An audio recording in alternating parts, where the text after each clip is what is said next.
কন্যাকে বিবাহ করেছ ভাই, ভাই করেছ, আমি আর কি করবো ভাই, আমার তার কোনো উপায় নেই। তাহলে এখন কি করতে চাও? এখন আমি পিতার নিকট কি জবাব দেবো দাদু? সে জবাব দিতে হয় আমি নিজে দেব। তোমার পিতার নিকটে যখন যা বলতে হয় আমি নিজে বলবো, তোমার বলতে হবে না ভাই। তাহলে তোমার কাছে একটি প্রশ্ন না, তাহলে ওটা তোমাকে মান্য করছে ভাই। এখন তুমি আমাকে কি দেবে ভাই বলো? এই অসময়ে আমি আপনাকে কি দেবো দাদু? তাই এই সুন্দরী আমার ঘরে একটি মাল্য অর্পণ করেছে, সেই মাল্যকে আমি আপনাকে দান করিলাম দাদু। শোনো ভাই, এই বললো ইয়ার বহুত বললো, ঠিক হয়ে আছে, তুমি যখন আমাকে দান করেছ ভাই, আমি এই মূল্য দিয়ে আর কি করবো? আমি নিমক রুটি খেয়ে আমি মানুষ হয়েছি, তোমার কাজটাও ভুল করেছি আমি, তাই আমি তোমার এই মাল্য চাইলে ভাই, এই মাল্যটা আমি তোমাকে না দিয়ে আমি এই মাল্যটা আমি এই সুন্দরীকে দিয়েছিলাম।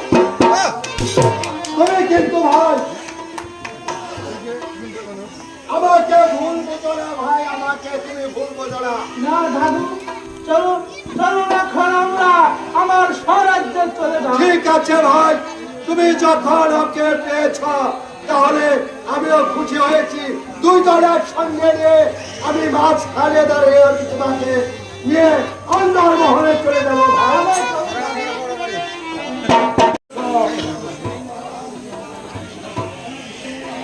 চলুন মহারাজ, কাঞ্চন কুমার ওই সুন্দরীকে হরণ করে মহারাজ, আর সুন্দরী নিজে ইচ্ছা করে আমার দাদুমার করে মাল্য দান করেছে, আমি নিজ চোখেই দেখেছি মহারাজ। বেশ ভালোই হয়েছে। বলো তো মা, তোমার পরিচয় কি?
এবার তোমাকে কেমন করে